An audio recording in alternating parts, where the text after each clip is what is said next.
Hello and welcome to the Larnaca-Conferences 2021. I am Rebekka Manos, and together with my colleague Michael Gerstner, we will jointly guide you through today's session.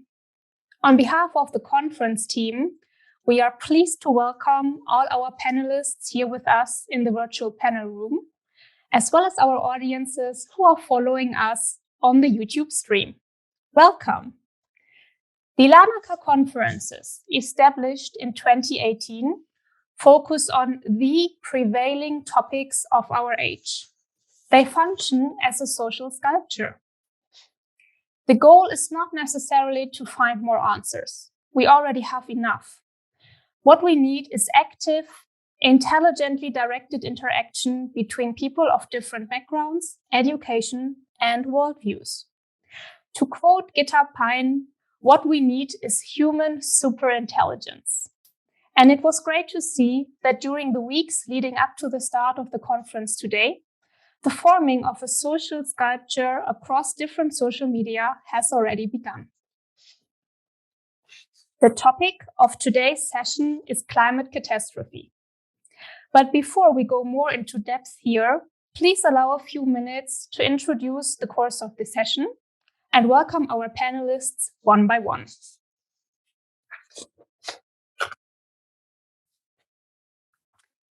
The Larnaca-Conferences are a series of conferences which each address one of the many burning topics of our time.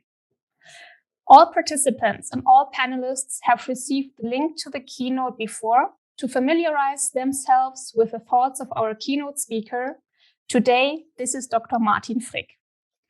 During the session, our panel of experts is here to share their viewpoints on the matter and react to the keynote. We also use a separate chat, which is moderated by our chat expert and our online expert. It serves to pool questions and allows us to detect blind spots in the conversation. Wherever it is possible, we will invite questions or insights from the chat into our discussion here. Later on, backstage breakout sessions hosted by our panelists will enable discussion and involvement during the second and third hour of each conference. All our findings will be published at Karl Auer Verlag. And of course, the hashtag Larnaca-Conferences can be used across all social networks to foster the growth of our social sculpture. Come and connect with us and others as well on social media. And now it's time to welcome our panelists. I think you can stop the screen sharing for a second here. Won't work. Yes. Okay.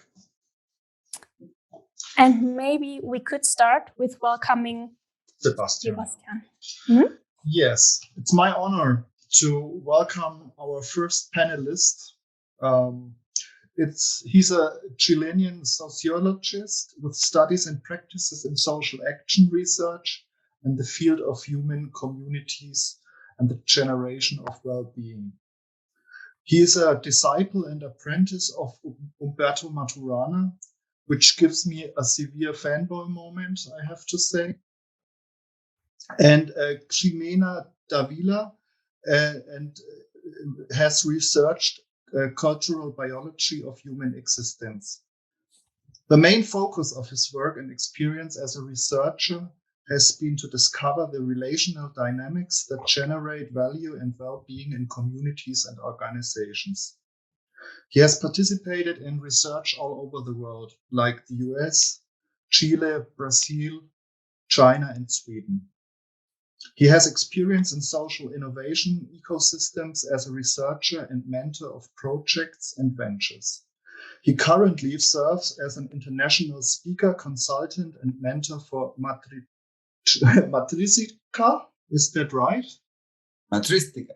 Matristica. It's a complicated word. And also a member of the board of directors of Brave Up. Among his main interests are philosophical reflection, social entrepreneurship, and the art of pilgrimage as a spiritual technology. He has published articles and is now in the process of editing a book for 2021. He practices meditation, pilgrimages, and a deep acknowledgement that we are part of this crisis. We are very keen on his perspectives on the subject matter of today and are happy that he has joined our panel. And a little fun fact about him, it's his birthday, and that is even more honor for him to be here for us. Happy birthday, Sebastián. Welcome. And thank you very much, Michael. And it's a pleasure to me to be sharing and spending some time on reflecting on stuff that really matters. So thank you for inviting me. Welcome. Thank you. I proceed? Mm-hmm. Okay. Our next panelist is a zero waste chef from Switzerland. If you search for her, you find slogans like zero waste, full taste, save money, save time, save the planet. Now, that is a mission statement.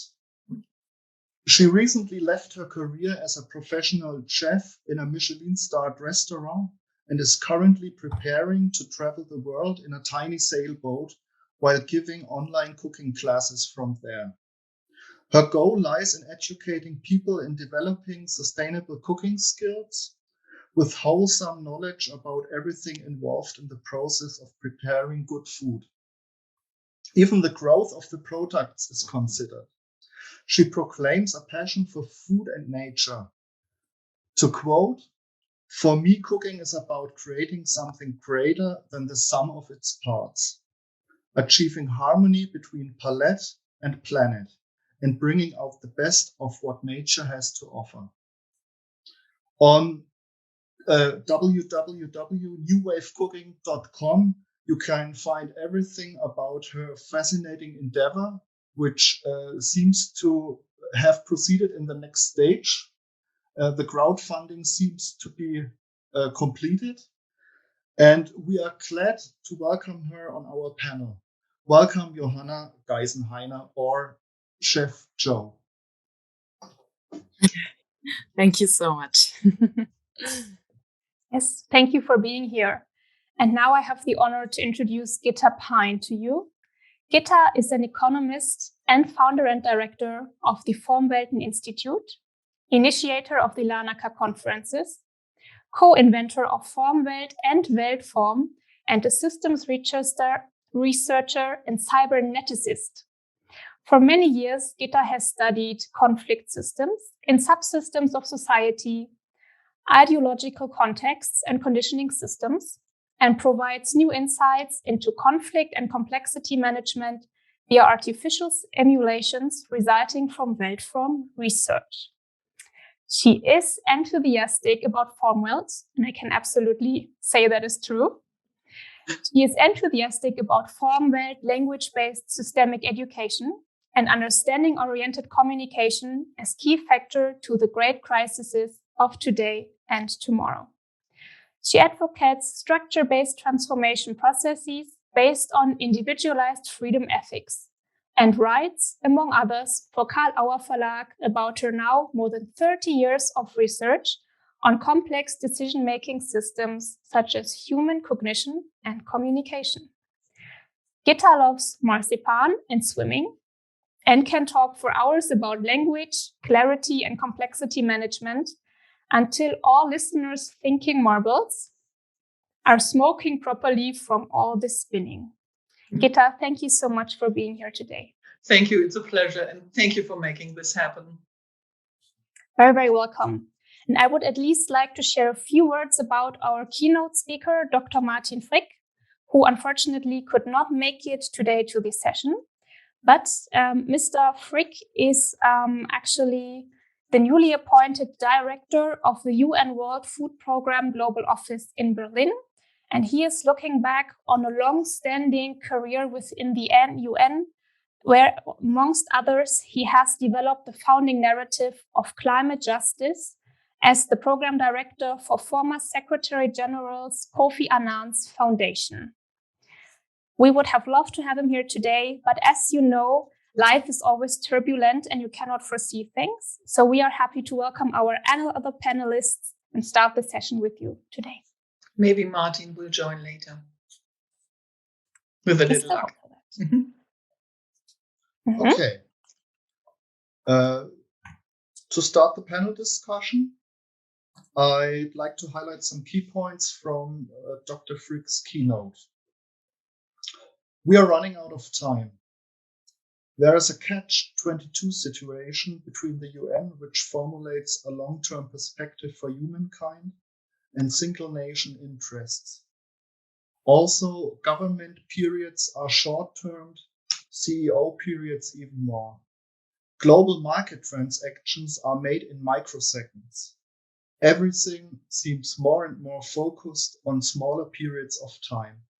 And the great question seems, who will take the necessary step of actions? Who is regarding the bigger picture? Hope seems to be found in grassroots movements like Fridays for Future, or the spreading change of focus on need fulfillment rather than pure consumerism, or a change of narratives towards solution-based thinking combined with a grown-up mindset. The most moving and thought-provoking statement of the keynote to me was, the biggest renewable energy is human creativity. With this, we would like to invite our panelists to share their thoughts and reactions in alphabetical order, starting with Sebastián Gaggero. Thank you. Well, I resonate with the distinctions that you share and that you mentioned. And I must confess that I also found some relief, even though it may sound weird, on when actually Martin also was mentioning was talking about the disappointment that we feel. This thing about the eco-anxiety that we are experiencing today, when we see, I could not attend now in Glasgow, but I attended in Madrid to COP, and I can feel the disappointment there when you hear the scientists like, dude, this is like going straight to hell, basically. And then you see politicians and economists swimming around on the usual stuff, trying to make commitments to 2050 when they won't be here, to 2070 when they for sure won't be here. So what are we doing there? So the first thing that it appears to me is the feeling of disappointment on the institutions. And that's what gives me a lot of connection and hope to the space that he also mentioned there, which goes around to the grassroots initiatives and what we humans can do as individuals. And that connects to me to one of the latest books that we were able to release with Humberto a few months before his passing, and also with Jimena Davila. It was a work from the three of us. And in one part of the book, we say, great changes are not produced until people start changing in their locality and their personal context, for later touching other people around them. Transformations move like a virus. They infect one from one in order for us to generate a movement. And why this sounds or feels important to me is that when I hear this on the last part of the keynote of Martin, when he was talking about new sources of energies, connecting with food as one of the main elements that we can touch in our locality, is that we need to find ways of achieving that different manner of living together in alternate ways of living together. We are still trying to fix living in a system that generates needs, that generates desires, that show people you can achieve that. And in order to go there, you need to buy the new iPhone, you need to buy the new tablet, and you need to get the new car and the new this and the new that. That won't be sustainable at all. We won't make it on that line. So the challenge, and it appears as a challenge for me too, for something to attempt in the next years, because this also implies a transition. We cannot be living in a manner, in a system, and then shifting from one day to another, because we need to get some new skills in order to do that. For example, I feel so, I crave not only the food that Chef Joe may cook, but also the skills that go around it, because we need to find a way to find our own skills in order to thrive in a different manner of living together. And why do I mention all of this? Because now when I look myself at a mirror, I feel really incapacitated. I feel that I don't, even though I may promote and may talk about all of this stuff, I don't have the capacities, you know? I don't know if I have the capacities to grow my own food. I don't know if I have the capacities in order to make the smart choices regarding energy, as Martin was saying. So this points out to me the question around how can we have a breath in this manner of living in order to prepare ourselves. And human beings, 50,000 years ago, 60,000 years ago, they had all those skills. When they lived in a different manner of living together, they had the skills in order to survive the jungle, to know what are the adequate plants or fruits, or how to protect themselves. But in this manner of living, in this society, in this chaos that we generated, this line of specialization, of being specialized on my case, on how to facilitate conversations, on how to design projects, on how to lead projects, left me puzzled as a human. So this all brings back to me the question about how to reconnect to the source of our humanity in living in nature, because we have detached from it. And we see the consequences, just like Professor Martin was presenting in his talk, on these linear decisions that we make, on how are we not looking at the tipping points of the cycles of nature, because we totally went away from it. And we started seeing it as a resource when it is the fountain of our living, you know? So there are many thoughts going around everything that was presented there. And just to finish up this first round is to reconnect on the first step, and that it was really well pointed out on the mature emotional state that we may find in ourselves in order to make these critical decisions in our own personal living, and from there to be able to touch others. And I think that will be my first round of remarks. Thank you very much, Sebastián. A warm hello to Glasgow. Dr. Frick has joined us. Hello, I hope you hear us and we can hear you. We are just started the first round of reaction to the keynote, so that you know what we are doing here. Okay, thanks. Yeah, I would like to give word to Chef Joe. What was your reaction when you watched the keynote? Well, my reaction was mixed feelings. Yeah. I mean, a lot of stuff that I already knew or felt myself, but also new inputs, things that I never thought about, or ways of thinking about it, which also inspired me and gave me hope.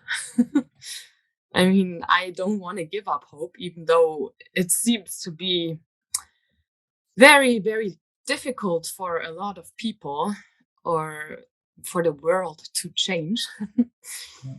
But yeah, I wrote down a little bit so I don't lose my way.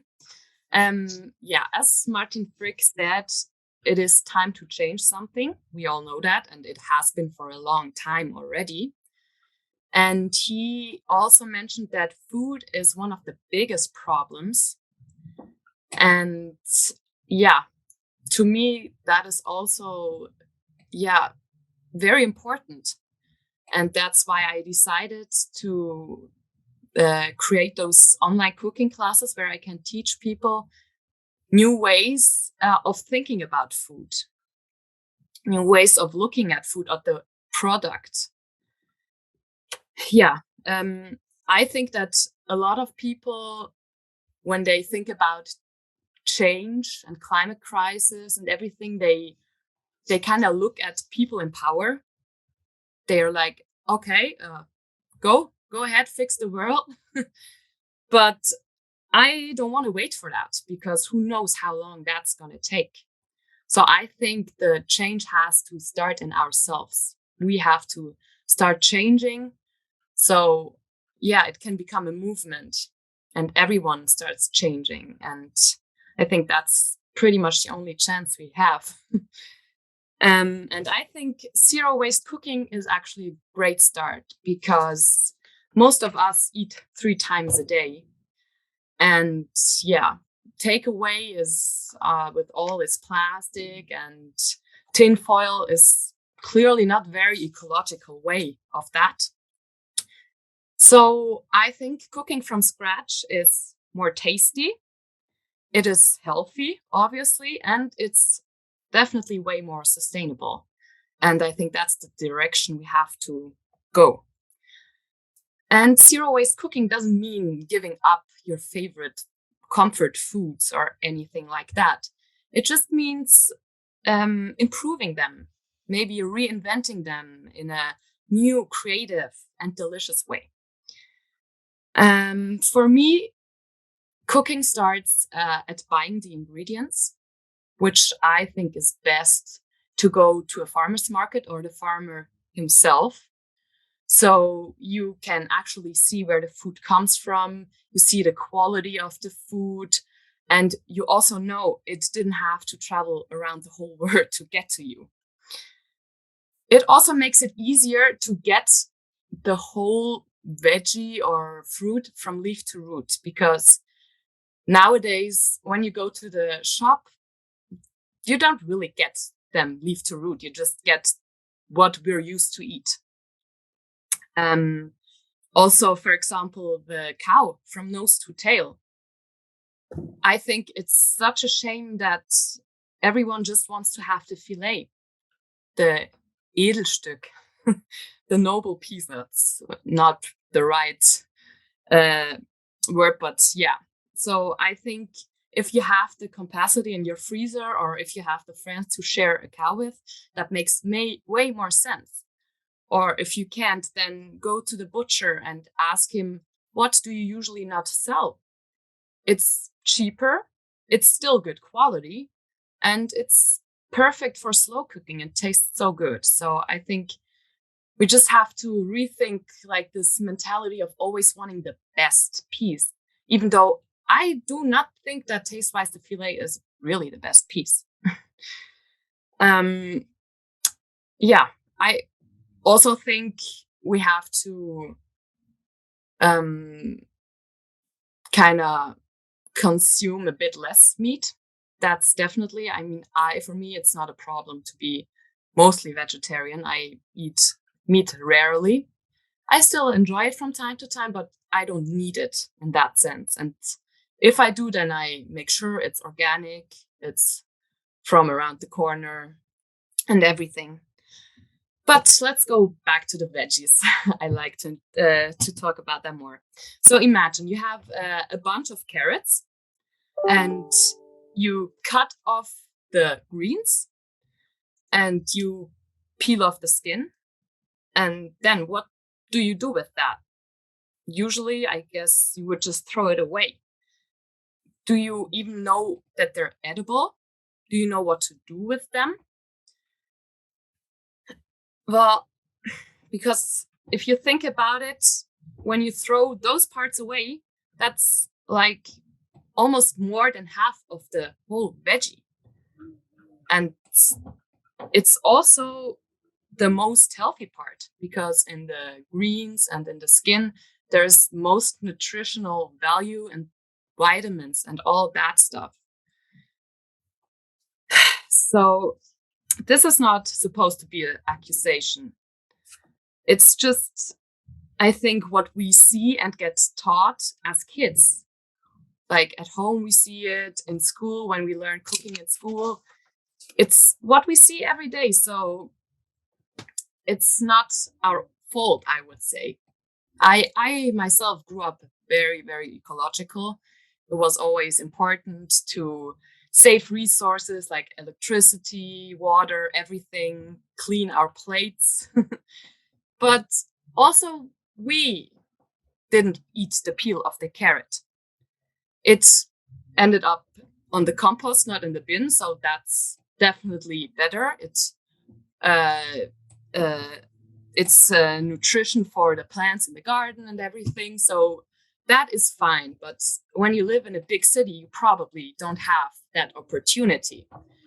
So I just think it's too bad to throw away the best part. Yeah. Sorry. That's perfectly fine. Okay, I'm gonna just go back to my text. All right, so I want to tell you how you can do something good for your body, your mind, and for the planet. I want to inspire you to use the whole carrot.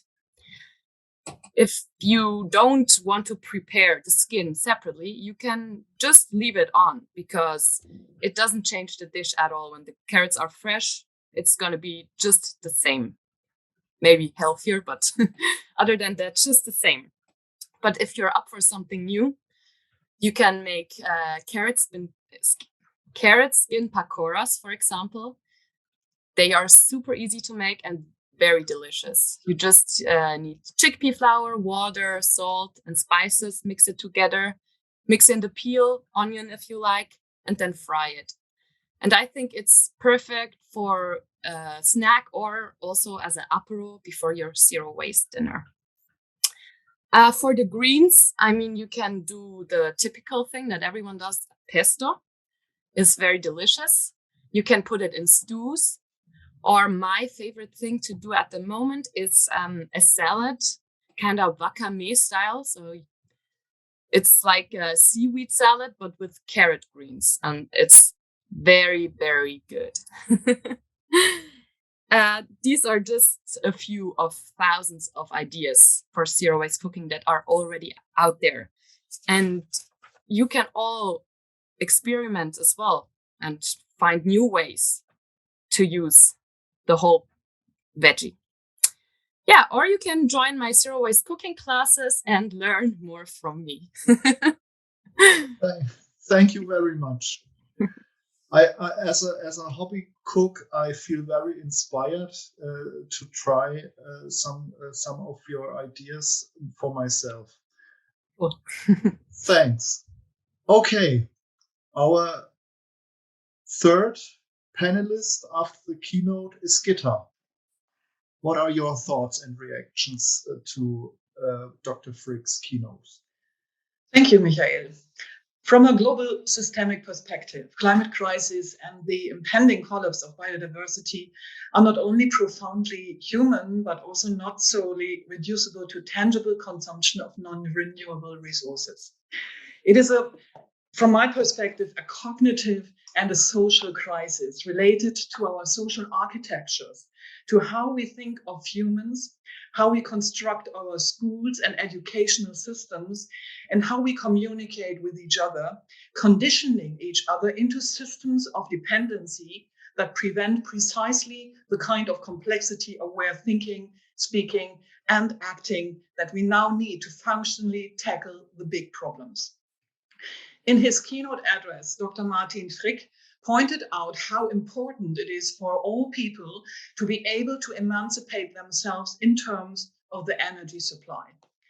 As simple as this sounds, it becomes problematic the moment we try to do so, because without a fundamental shift in consciousness and clear political guidelines, such attempts will only bring many back into dependency on other exploiters.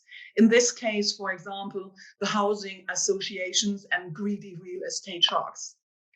We have to see to it that the tools we design with the intention to help dealing with the climate crisis do not become the means for climate exploiters to increase the crisis and thereby fill their own pockets. To be truly systemic, we need systemic social architectures and educational programs that enable all people to emancipate themselves in 3 ways at once. First, energetically, as proposed by Dr. Frick. Second, economically, through unconditional basic income and independent and sustainable local new economic programs. And third, cognitively, socially, in their own systemic sign universe, with the ability to consciously form different roles in different social spaces. And it is this last point that I'm particularly interested in, because it is not only globally feasible via FORMWELT research and other projects, but because it plays a central role in all political decisions. In societies that push dependencies, we do not get free citizens who can make conscious, free decisions in which their great complexity management abilities laid down by evolution can unfold.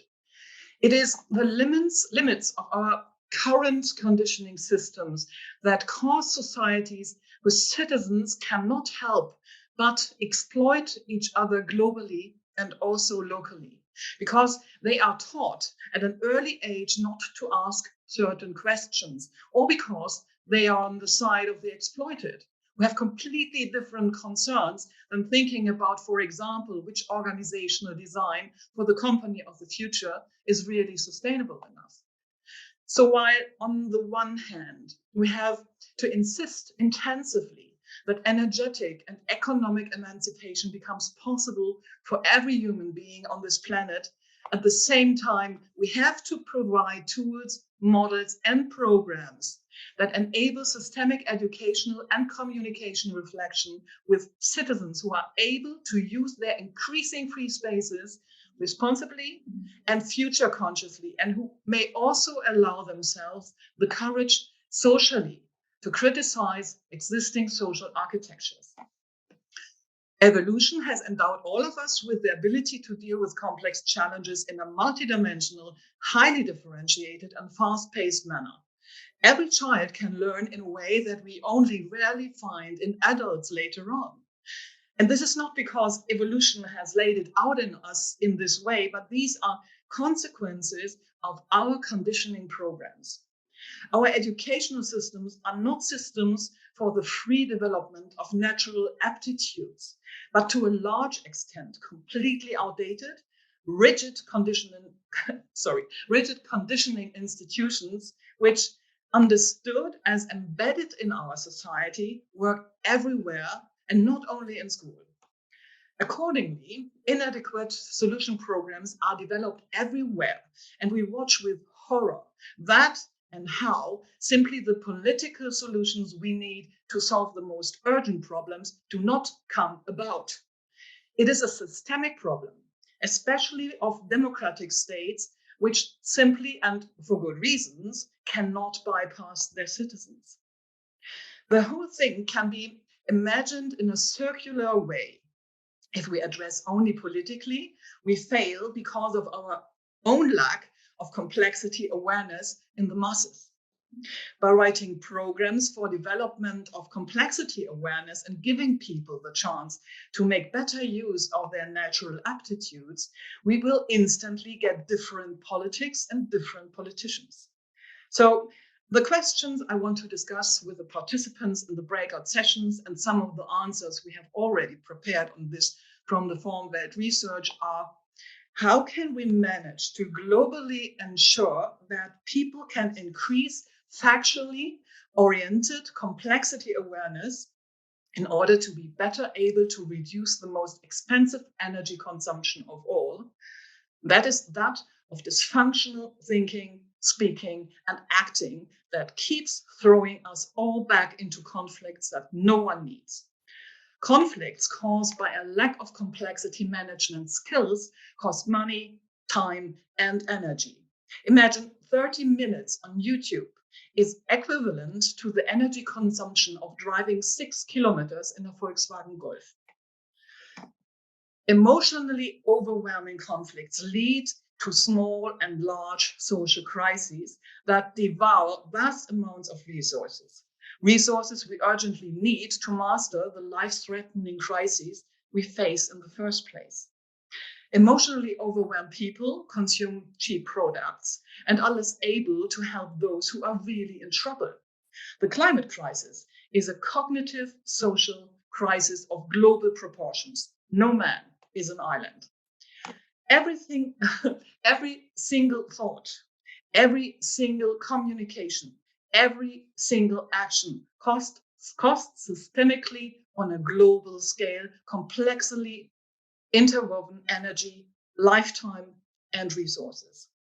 So every thought, every sentence, every action counts. And I look forward to hearing your ideas on this and to presenting mine to you. Thanks. Thank you, Gitta. Now we've spanned the scope, the reactions to your keynote, Dr. Frick, from the need for personal transformation to food as a means for personal change, to even more wider contextualization of climate crisis including social climate as a token of thought. Now, Dr. Frick, now that you've heard what the other panelists have said, what are your thoughts? Oh, we cannot hear you. I'm sorry. Now you should be able to hear me. Yes. Well, thank you very much for having me here. And sorry, I'm a little late. Contrary to initial plans, I had to go to Glasgow. And let me just give you a feeling of where I am. This is the action space of COP26. And this is actually in the middle of the discussion we are just having, because every conference of the party is separated in two areas. One is where the parties negotiate, and the parties is jargon for government negotiator, and the other one is the action areas. By now, the ratio should be something like 9 to 1, saying there are 9 times as much space for the people who are actually wanting to do action, and only 1/10 is the space where the negotiations are. And yet we are all still looking at these negotiations as the magic bullet that will solve our problems. Or as a friend of mine has put it, we behave like children looking at the adults to solve our problems when we are all the grown-ups in the meantime, at least when you have gray stubbles in your face like I have. A constant tension in this is the discussion between individual action and collective normative frameworks. So of course, every single person has to change and do things differently. But it would be all too easy to point at individuals and say, well, you change and the world becomes a better place. For example, if you live in the United States and you are one of the poorest, you live on food stamps. So how on earth can you buy organically local produced food if there is no supermarket in a radius of 20 kilometers that actually sells fresh produce? And the only thing that you can do with a food voucher is actually go to a fast food restaurant and have a horrible meal that makes people sick and that is not good for the planet and all the rest of it. But then on the other side, if you only focus on the government negotiations, government representatives will tell you, well, we could vote for that, we could support that, but then we are out in the next elections. So I think what is so interesting in this conference is to look at it with a systemic lens and say, well, this operating system obviously is outdated. It doesn't work. It needs to be changed. But how? How do we get this balancing between individual actions, collective frameworks right? And I will be hearing the results of the breakout sessions, although I won't be able to participate in the breakout session. But what I find one of the key things is in the old way of doing things, you are basically operating on a command and control system. Somebody's in charge, giving orders, and is controlling that these orders are being executed. And I think that doesn't work in an interdependent and in a complex world, and with an interdependent and complex problem such as climate change. So the alternative, I believe, is decentralize and empower. But then if you decentralize and empower, how do you hold it together? How do you make sure that there is a common set of values which are endorsed by people and is guiding the behavior? So this is a very substantial discussion to be held. And I was encouraged to hear such a broad variety of viewpoints right now. And Gitta is a mastermind trying to bring it together and looking at the systemic structure behind it.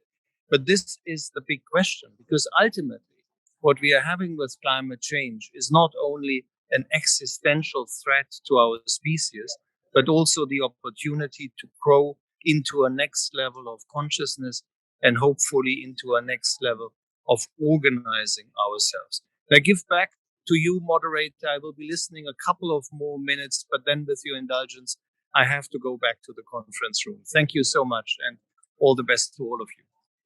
I have one question. Martin, since we thought that you will join the breakout sessions, is it possible for some participants just to write down some questions, and the two of us will have another 10 minutes or 15 minutes, we can work through the questions?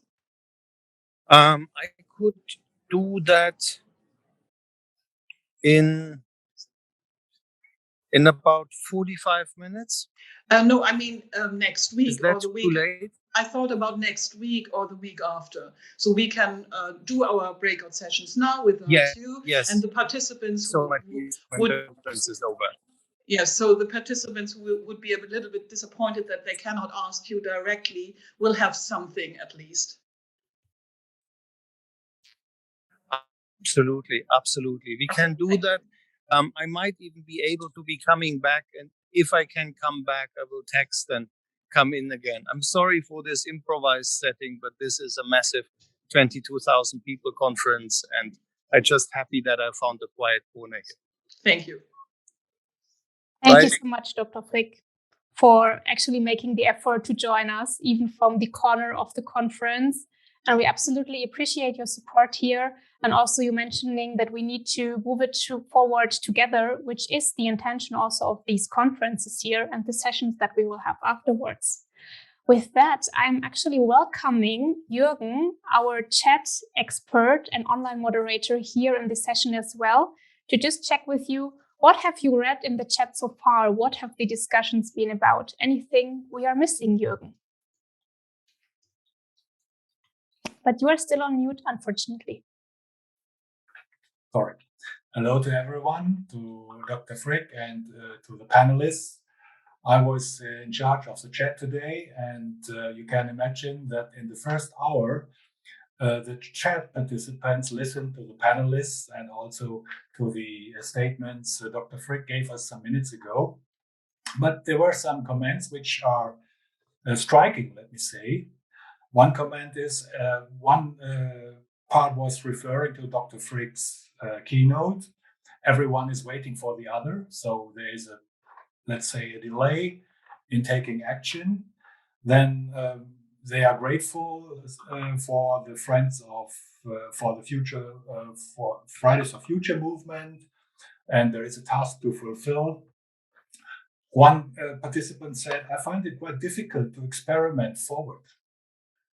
So there are some challenges with the participants to tackle the challenges. And another participant said, I like the panelist statements by Gitta, the roles, the functions, and the effects she mentioned. And another one said, the problems lie in the systems and interrelation between systems, and how can we handle that? That's a short summary here for you from the chat so far. Thank you so much, Jürgen, for also bringing that in here, which is absolutely helpful for us as well.